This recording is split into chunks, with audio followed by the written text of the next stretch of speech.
Good morning. Good morning. आज जो है हम लोगों को मॉडल क्वेश्चन सेट नंबर 1, ठीक है।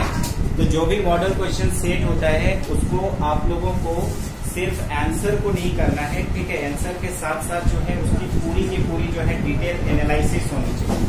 और जब तक ऑब्जेक्टिव क्वेश्चन को पूरे एनालिसिस के साथ सॉल्व नहीं करेंगे तो आप कभी भी फंस सकते हो, राइट। तो जैसे कोई भी क्वेश्चन है मल्टीपल चॉइस क्वेश्चन में, तो आपको ये भी ध्यान रखना है कि अगर इस क्वेश्चन में अगर थोड़ा बहुत चेंजेस आ जाता है तो उस चेंजेस को किस तरह से हम लोग जो है रिजॉल्व कर पाएंगे और उस चेंजेस के बावजूद जो है हमारा आंसर जो है वो गलत नहीं होगा, ठीक है।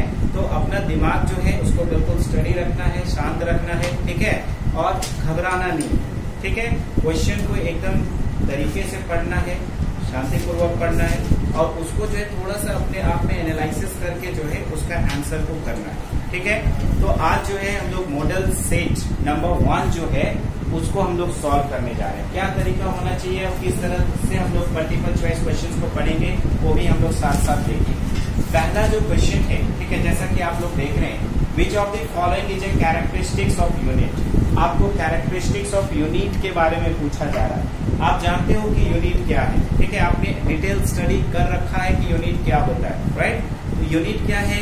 तो unit is a standard quantity with which a physical quantity of same kind is compared। तो यूनिट जो है सिंपल एक स्टैंडर्ड क्वांटिटी है जिसकी सहायता से हम लोग किसी भी फिजिकल क्वांटिटी को कंपेयर कर सकते हैं, इन द सेंस की मेजर कर सकते हैं, राइट। क्योंकि कंपैरिजन करने के लिए हम लोगों को किसी भी फिजिकल क्वांटिटी को अगर कंपेयर करें तो आपको एक स्टैंडर्ड क्वांटिटी की जरूरत होती है और वही स्टैंडर्ड क्वांटिटी जो है वो क्या है? यूनिट है। लेकिन यूनिट कहलाने के लिए क्या होना चाहिए? उसके पास कुछ खास तरह का कैरेक्टरिस्टिक्स होना चाहिए, राइट। तो कौन कौन से ऐसे कैरेक्टरिस्टिक्स है जो यूनिट के पास होनी चाहिए? पहला जो है it must be well defined, है ना।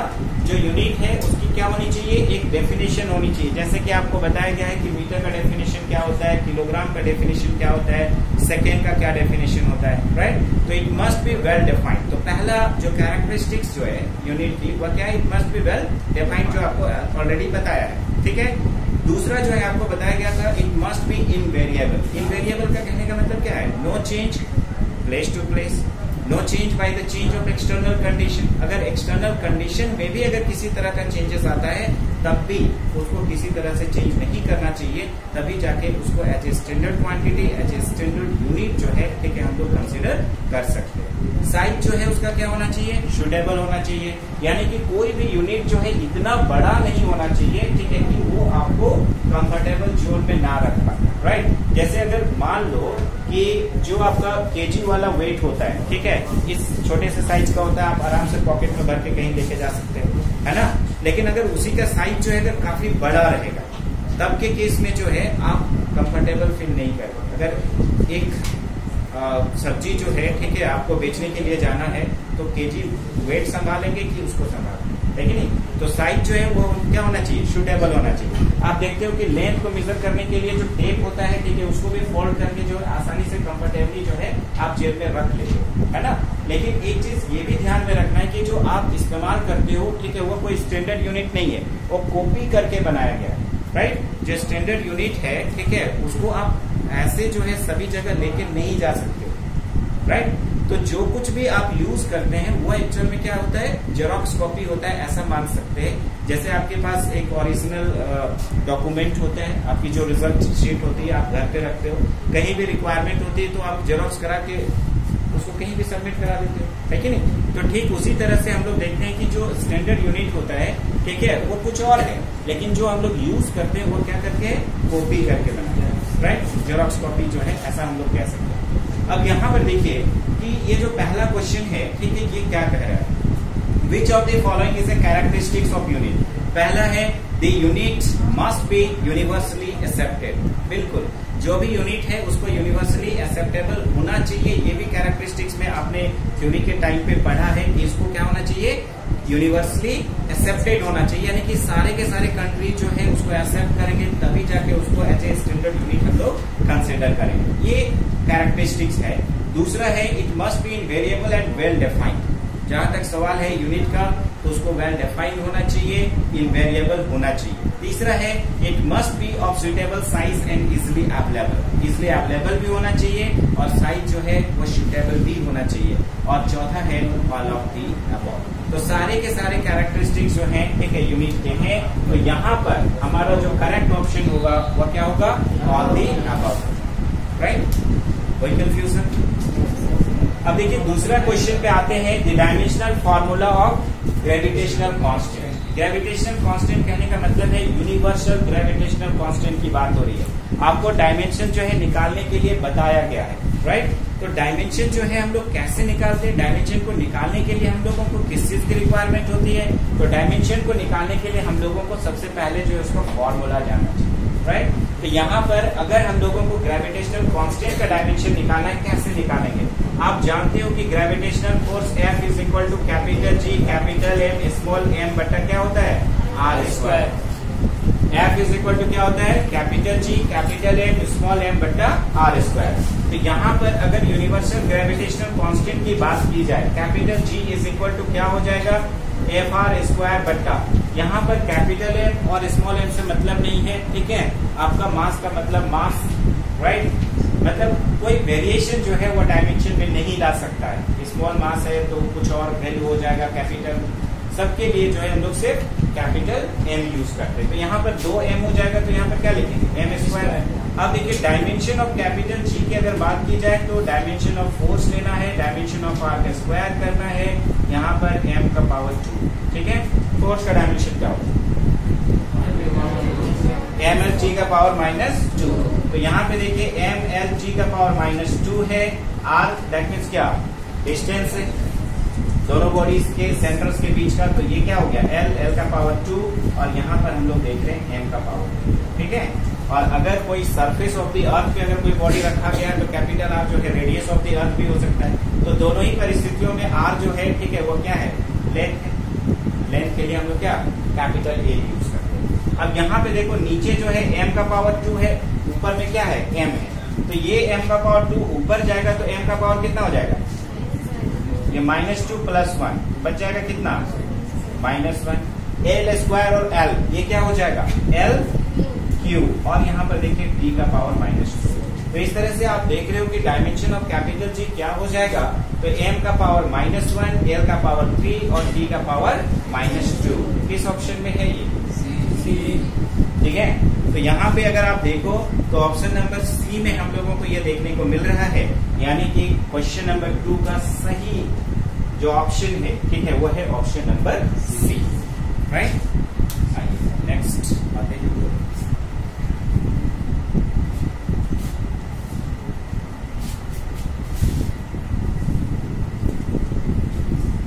अब देखिए नेक्स्ट है question number 3, which of the following pairs has the same dimension. आपको बार बार बताया हूं कि इस तरह का क्वेश्चन जो है आपको आएगा ही आएगा, ठीक है?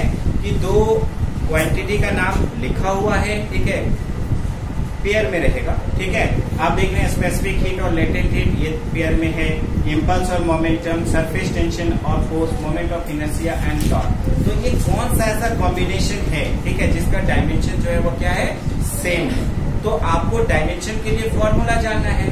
तो अगर फॉर्मूला सेम हो गया, ठीक है, उसके अंदर जो इंटैक्ट क्वांटिटीज है अगर वो सेम हो गए तो ऑब्वियसली जो है ठीक है डायमेंशन भी सेम ही होगा। और इसीलिए ठीक है हम लोग जो है हर एक को यहाँ पर इस केस में अगर डायमेंशन नहीं भी निकालते हैं तब भी हमारा काम बन जाएगा, ठीक है?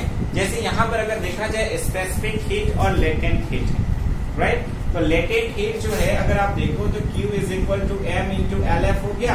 लेटेंट हीट ऑफ फ्यूजन की अगर बात करें तो Q बटा m, ये फॉर्मूला हो गया किसका? लेटेंट हीट, ठीक है? लेटेंट हीट ऑफ फ्यूजन या latent heat of melting is equal to होता है Q बटा m। स्पेसिफिक हीट या स्पेसिफिक हीट कैपेसिटी की अगर बात की जाए तो आपने पढ़ा होगा Q is equal to mc delta T। यहाँ पे C जो है स्पेसिफिक हीट कैपेसिटी है तो C is equal to Q बटा m इंटू डेल्टा T।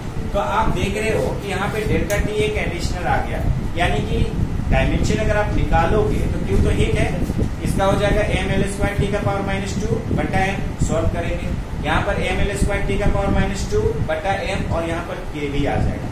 मतलब पहला ऑप्शन में आप देख रहे हैं कि दोनों का डायमेंशन जो है वो सेम नहीं है। दूसरा अगर हम लोग देखते हैं इम्पल्स, इम्पल्स क्या होता है?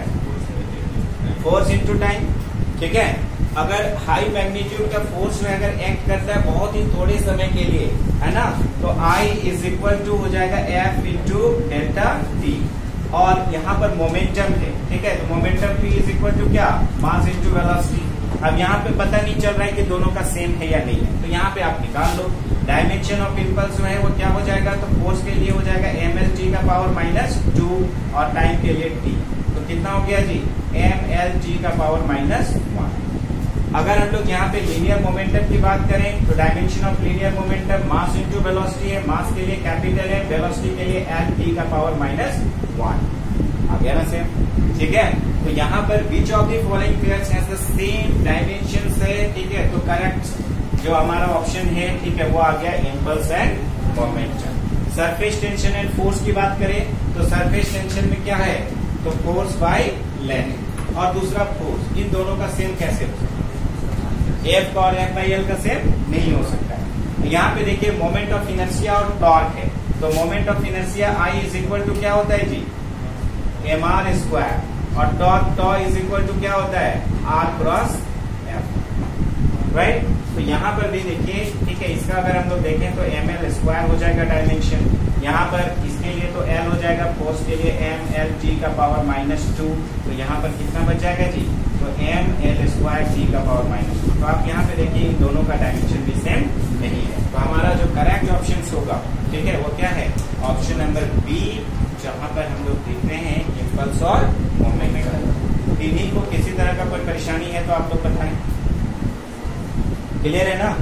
अगर इस तरह से पूछा जाए कि which of the following pairs has the same dimension, तो आसानी से आप कर पाओगे या नहीं, कर लोगे।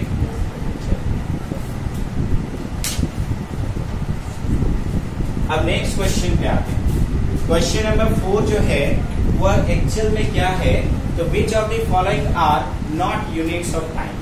मतलब यहाँ पे 4 यूनिट दिए गए हैं, आपको ये बतलाना है कि इसमें से कौन सा टाइम का यूनिट नहीं है। आप जो है इसको हमेशा ध्यान रखिएगा, कहीं पर भी जो है आप धोखा खा सकते हो, है ना, हड़बड़ाहट में, ठीक है, अगर आपने नोट नहीं देखा, ठीक है, तो आप गलत ही करके आओगे, राइट। तो यहाँ पर है which of the following are not units of time, इसमें कौन टाइम का यूनिट नहीं है, ये हम लोगों को देखना है। पहला है सेकेंड, टाइम का यूनिट है कि नहीं, है ना। दूसरा है पार्सेक, तीसरा है ईयर, ईयर जो है ये भी आपका क्या है, टाइम का यूनिट है।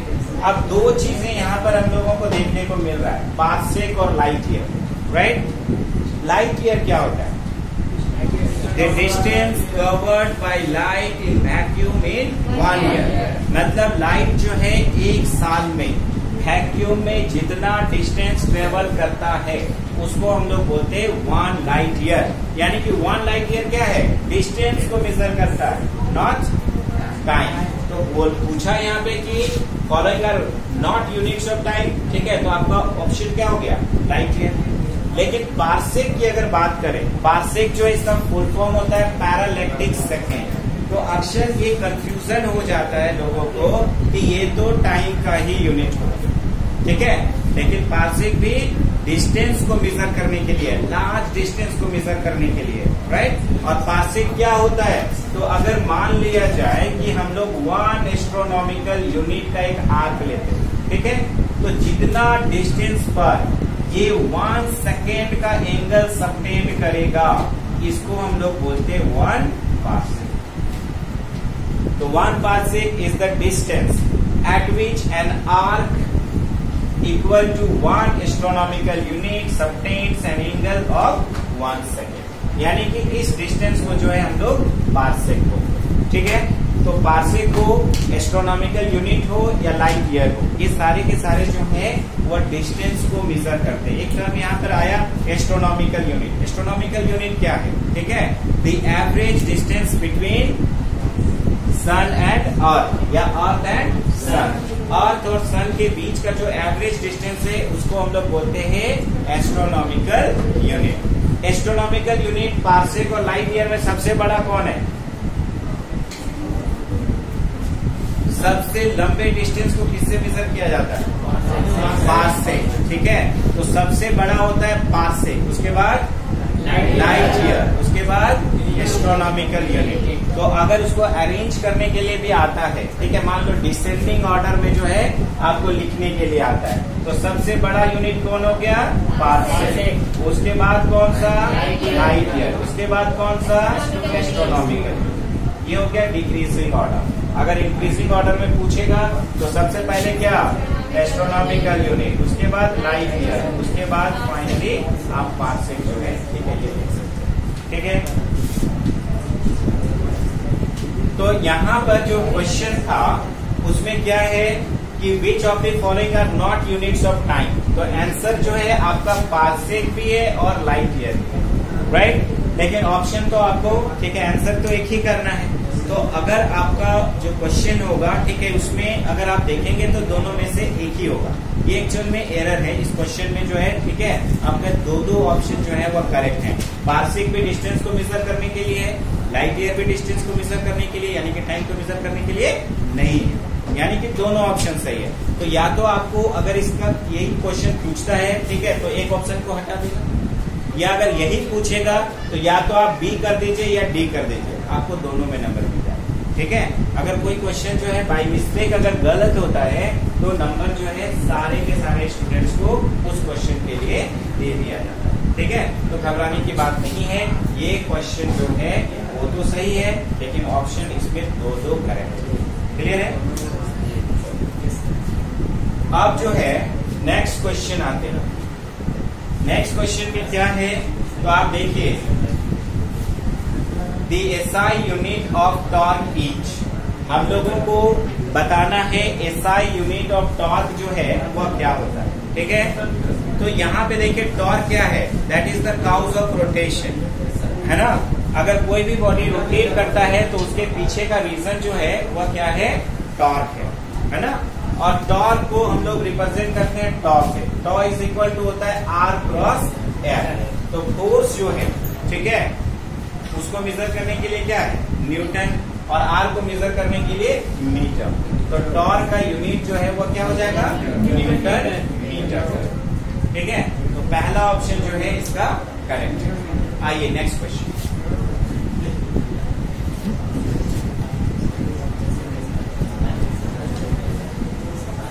बात मत करिए। यहाँ पे देखिए नेक्स्ट क्वेश्चन क्या है, the slope of velocity time curve. Slope जो है अगर वेलोसिटी और टाइम के बीच का है तो उस स्लोप से हम लोगों को क्या मिलता है ना। तो हम लोग फॉर्मूला जो है जब हम लोग फाइंड आउट कर रहे थे, कौन कौन सा फॉर्मूला, तो v is equal to u plus a t, s is equal to u t plus half a t square, और v square is equal to u square plus 2s। तो graphical method से निकालते वक्त आपको बताया था कि अगर वेलोसिटी और टाइम के बीच का, ठीक है, हम लोग स्लोप निकालेंगे, है ना, तो किसका वैल्यू देगा? एक्सेलरेशन का। वेलोसिटी बाय टाइम क्या होता है? एक्सेलरेशन। तो अगर इसी के जगह में आपको पूछ दिया कि अगर डिस्प्लेसमेंट और टाइम कर्व जो हम लोगों को किसका वैल्यू देगा, तो डिस्प्लेसमेंट बाय टाइम क्या होता है?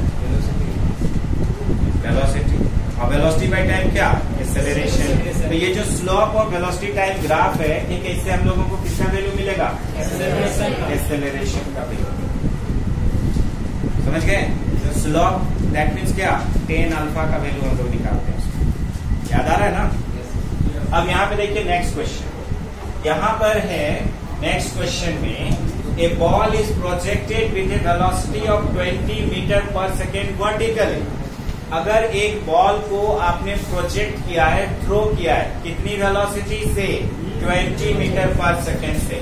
तो यहाँ पर आप देखो, here u is equal to 20 meter per second, right.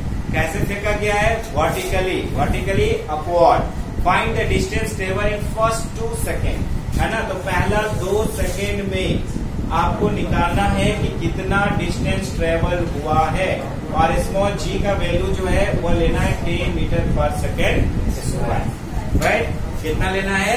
10 metre per second square. तो यहाँ पर देखो, अगर मान लो एक बॉल को प्रोजेक्ट किया है, ठीक है, हमने वर्टिकली अपवर्ड, तो फॉर्मूला जो है, ठीक है, अगर उसकी बात की जाए तो s इज इक्वल टू क्या होता है? तो ut plus half a t square, right. तो यहाँ पर अगर आप देखो, ठीक है, कि a ball is projected with a velocity 20 meter per second vertically, find the distance travel in first 2 second, ये हम लोगों को निकालना है। तो यहाँ पर देखिए formula S is equal to क्या हो जाएगा, ut प्लस हाफ AYT²। ठीक है, यानी कि एक्सेलरेशन अलोंग y एक्सिस होगा, अगेंस्ट ग्रेविटी आपने फेंका है, इसलिए ay का वैल्यू यहाँ पर क्या हो जाएगा, -g। तो यहाँ पे देखिए u का वैल्यू मालूम है 20, t का वैल्यू कितना 2, ay का वैल्यू कितना हो जाएगा -g। तो यहाँ पर हो जाएगा -12 तो s is equal to 40 minus 1/2 into g का वैल्यू कितना है 10 इंटू t का वैल्यू 2 है, कितना हो जाएगा 4। तो s is equal to 40 minus 20, तो s इज इक्वल टू हो जाएगा 20 मीटर। यानी कि आप देख रहे हैं पहला ही ऑप्शन जो है इसका करेक्ट है, पहला ऑप्शन जो है इसका क्या हो जाएगा, करेक्ट हो जाएगा। आगे बात समझ में, कोई डाउट है जी?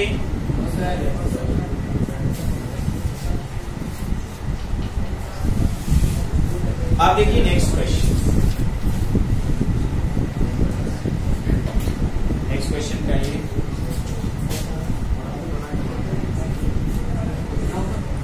यहाँ पे देखिए नेक्स्ट क्वेश्चन है, acceleration is which type of physical quantity. Acceleration जो है किस तरह का फिजिकल क्वांटिटी है, बहुत आसान है और ये तो सबको ही आता हो। ठीक है, कैसा क्वांटिटी है, वेक्टर क्वांटिटी। तो वेक्टर क्वांटिटी क्या होता है, एक ऐसा क्वांटिटी जिसका मैग्नीट्यूड के साथ साथ डायरेक्शन भी होता है। वेक्टर क्वांटिटी जो है सिंपल अलजेब्राइक लॉ को फॉलो नहीं करता है, किसको फॉलो करता है, वेक्टर अलजेब्रा को फॉलो करता है। यानी कि उसमें हम लोग triangle law of vector additions के बारे में जानेंगे। ठीक है, parallelogram law of vector additions को देखेंगे। ठीक है, दूसरा जो है स्केलर। स्केलर कहने का मतलब ऐसा क्वांटिटी जिसका सिर्फ और सिर्फ क्या होगा, मैग्नीट्यूड होगा, डायरेक्शन नहीं होगा, और ये सिंपल अलजेब्राइक मेथड जो है इसको फॉलो करेगा। यहाँ पर एक और क्वांटिटी आप देख रहे हैं, टेंसर। टेंसर जो है एक ऐसा क्वांटिटी को हम लोग बोलते हैं जिसमें कुछ कैरेक्टर जो है आपका वेक्टर का रहेगा और कुछ कैरेक्टर स्केलर का रहेगा। ठीक है, जैसे इलेक्ट्रिक करंट इसका एक एग्जाम्पल है। इलेक्ट्रिक करंट का क्या है, मैग्नीट्यूड के साथ साथ डायरेक्शन भी है, लेकिन इसके बावजूद या तो आप उसको as a scalar quantity treat करते हो, क्यों, क्योंकि ये सिंपल अलजेब्रा को फॉलो करता है। ठीक है, अगर आपके ऑप्शन में टेंसर क्वांटिटी रहेगा तो आपको टेंसर को देना है। ठीक है, क्योंकि ये वेक्टर अलजेब्रा को फॉलो नहीं करता है, सिंपल अलजेब्रा को फॉलो करेगा, लेकिन इसका मैग्नीट्यूड और डायरेक्शन दोनों होता है। इसीलिए इलेक्ट्रिक करंट होगा तब के केस में हम लोग टेंसर लेते हैं। ठीक है, एनीवेज, तो यहाँ पर बहुत आसान सा क्वेश्चन था, acceleration is which type of physical quantity, तो इसका आंसर हो जाएगा वेक्टर। अब आते हैं नेक्स्ट क्वेश्चन। नेक्स्ट क्वेश्चन क्या है, क्वेश्चन नंबर 9 पे आओ, ज्यादा ऊपर हो गया। यहाँ पे देखिए, if the displacement of an object is 0, अगर डिस्प्लेसमेंट जो है एक ऑब्जेक्ट का कितना है, 0 है, then what can we say about the distance covered. तो डिस्टेंस कवर्ड के बारे में जो है आप क्या कह सकते हो। तो डिस्प्लेसमेंट 0 कब होता है, डिस्प्लेसमेंट क्या है, that is the shortest path joining initial to final position of the object. तो अगर मान लो एक ऑब्जेक्ट जो है, ठीक है, जहां से चला वापस वहीं पे पहुंच गया, P से चला वापस P पे आ गया, डिस्प्लेसमेंट कितना हो गया, 0 हो गया। अगर मान लो कि एक ऑब्जेक्ट जो है कहीं चला ही नहीं, एक ऑब्जेक्ट जो है वो रेस्ट में था, राइट, तब भी डिस्प्लेसमेंट क्या होगा, 0 होगा। अब यहाँ पे देखिए क्वेश्चन है, if the displacement of an object is 0, displacement अगर 0 है तो what can we say about its distance covered, negative. Distance तो कभी नेगेटिव होता ही नहीं है, डिस्प्लेसमेंट ही नेगेटिव हो सकता है। ठीक है, नेक्स्ट है, इट मस्ट बी 0, ये 0 ही होगा, 0 ही होना चाहिए। ठीक है, मतलब अगर डिस्प्लेसमेंट 0 है तो डिस्टेंस भी 0 होगा। ठीक है, तीसरा ऑप्शन है, इट कैन नॉट बी 0, ये 0 नहीं हो सकता है ना। और यहाँ है मे और मे नॉट बी 0, राइट। तो अगर मान लो कि एक ऑब्जेक्ट जो है, ठीक है, एज इट इज रेस्ट में था, तो डिस्टेंस क्या होगा, 0। और अगर एक बॉडी जो इस तरह से सर्कुलर पाथ में ट्रेवल किया तब के केस में, ठीक है, आप देख रहे हो कि डिस्टेंस कवर कितना हो जाएगा, 2πr हो जाएगा, राइट। तो यहाँ पर इट मस्ट बी 0, ये तो गलत ऑप्शन हो जाएगा। अगर इट कैन नॉट बी 0, ये भी गलत ऑप्शन होगा क्योंकि 0 हो सकता है। लेकिन चौथा ऑप्शन आप देख रहे हैं कि दोनों को मिला के दिया है, इट मे और मे नॉट बी 0, है ना। तो डिस्प्लेसमेंट अगर 0 है, इसका कतई मतलब नहीं है कि वह 0 ही होगा, और इसका ये भी मतलब है कि वह नहीं है, ठीक है, कि वह 0 होगा ही। यानी कि दोनों ऑप्शन जो है हो सकता है, इट मे और मे नॉट बी 0, 0 हो भी सकता है, 0 नहीं भी हो सकता है। अगर डिस्प्लेसमेंट 0 होगा तो डिस्टेंस जो है वो 0 हो भी सकता है और नहीं भी हो सकता है। अब देखिए नेक्स्ट क्वेश्चन नंबर 10 जो है, ठीक है, ये क्या बोल रहा है। एक छोटा सा न्यूमेरिकल प्रॉब्लम जो है ये हमको देखने को मिल रहा है। क्वेश्चन नंबर 10 देखिए, क्वेश्चन नंबर 10 क्या है। Two cars A and B are moving with velocities of 100 km/h and 60 km/h. What is the relative velocity of car A with respect to car B if both are moving along the same straight line in same direction, right? तो अगर मान लो, ठीक है, दो car है A और B, एक move कर रहा है 100 km/h से, दूसरा मूव कर रहा है 60 km/h से, तो what is the relative velocity of car A with respect to car B। तो आपने पढ़ा है कि relative velocity of A with respect to B is equal to क्या होता है, velocity of A minus velocity of B। ये उसका जनरल कॉन्सेप्ट है। लेकिन जो हम लोग डिटरमाइन करने के लिए जो फॉर्मूला अगर हम लोग रिलेटिव वेलोसिटी का लेते हैं तो वह कितना आता है मालूम है। Relative velocity of A with respect to B का मॉडुलस निकालना चाहते हैं तो √BA² plus BB² minus 2BA BB cos theta. ठीक है, स्पेशल केस में अगर डायरेक्शन सेम होता है तो डायरेक्शन अगर सेम होगा तो थीटा कितना होगा, 0 डिग्री होगा, है ना। तो यहाँ पर cos 0 डिग्री हो गया, cos 0 डिग्री का वैल्यू कितना 1, तो √BA² plus BB² minus 2BA into BB। तो हम लोग क्या लिख सकते हैं, BA माइनस BB का होल स्क्वायर और BA माइनस BB का होल स्क्वायर का रूट करेंगे तो आ जाएगा BA माइनस BB। यानी कि स्पेशल केस है, ठीक है, कि अगर डायरेक्शन सेम हो, ठीक है, if two bodies are in same direction, तो सेम डायरेक्शंस के लिए हम लोग क्या करते हैं जी, अगर relative velocity of A with respect to B का मॉडुलस अगर निकालना है तो हम लोगों का आ जाएगा BA माइनस BB। क्या आ जाएगा, BA माइनस BB। अगर इसी में अपोजिट डायरेक्शन पूछता तो BA प्लस BB। अगर परपेंडिकुलर डायरेक्शन मूव करता तो √BA² प्लस BB² करते। और इसके अलावा अगर कुछ एंगल दिया हुआ रहता तो थीटा का वैल्यू दिया हुआ रहता तो उस जनरलाइज फार्मूले से हम लोग निकालते। तो यहाँ पर देखिए इस क्वेश्चन में क्या है, 2 cars A and B are moving with velocities of 100 km/h and 60 km/h. What is the relative velocity of car A with respect to car B? Same direction वाली बात है यहाँ पर, ये both are moving along the same straight line in same direction. तो same direction के लिए क्या है, दोनों को माइनस कर देना होगा। तो यहाँ पर देखिए velocity of A with respect to B अगर निकालना चाहते हैं तो सीधा सीधी 100 माइनस 60 यानी कि 40 km/h। कितना आंसर हो जाएगा, 40 km/h जो है इसका आंसर हो जाएगा, क्योंकि डायरेक्शन सेम है। सेम डायरेक्शन में रिलेटिव वेलोसिटी निकालते सब दोनों को हम लोग सबट्रैक्ट करते, अपोजिट डायरेक्शन के लिए सम करते, जोड़ते, परपेंडिकुलर डायरेक्शन के लिए √BA² प्लस BB² करते और डिफरेंट डायरेक्शन के लिए √BA² plus BB² minus 2BA BB cos theta करते। Is it clear? आइए नेक्स्ट क्वेश्चन।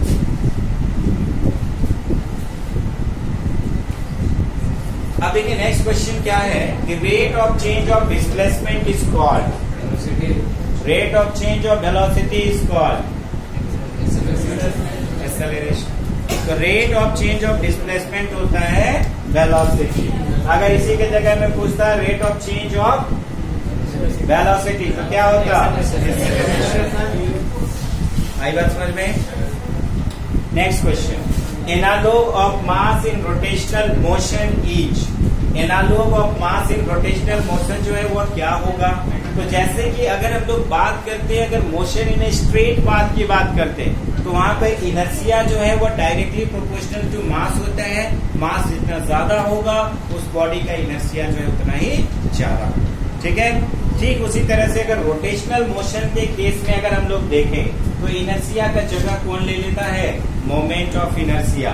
तो बोलता है analog of mass in rotational motion. तो रोटेशनल मोशन में मास की जगह पे यहाँ पर क्या आ जाएगा? ठीक है, जैसे स्ट्रेट पाथ पे अगर कोई बॉडी मूव करता तो मास की जगह में इनर्शिया बात कर सकते हैं। ठीक उसी तरह से रोटेशनल मोशन की बात कर रहा है तो पहला ही ऑप्शन आप देख रहे हैं कि मोमेंट ऑफ इनर्शिया है, दूसरा टॉर्क है, एंगुलर वेलोसिटी है, एंगुलर मोमेंटम है। ठीक है, ये सब नहीं, आपका आंसर क्या हो जाएगा? Moment of inertia. ठीक है, अब आते हैं नेक्स्ट क्वेश्चन। अब देखिए नेक्स्ट क्वेश्चन जो है, ठीक है, वो हम लोगों का क्या है? यहां पर आप देख रहे हो, two bullets are fired simultaneously horizontally and with different speeds from the same place. Which bullet will hit the ground first? Right? तो यहाँ पे अगर आप देखो कि यहाँ से अलग अलग स्पीड से दो बॉडीज को फेंका गया, ठीक है, या इनफैक्ट टू बुलेट्स की बात कर रहे हैं आप। Two bullets are fired simultaneously, दो बुलेट को फायर किया गया साइमल्टेनियसली साथ साथ एक ही पॉइंट से एंड विथ डिफरेंट स्पीड्स, लेकिन दोनों का स्पीड क्या है? अलग अलग है। Which bullet will hit the ground first? तो कौन सा जो बुलेट है, ठीक है, पहले हिट करेगा? दोनों एक साथ? कैसे? जिसका स्पीड ज्यादा है तो जल्दी ना गिर जाएगा? सेम रहेगा? कैसे?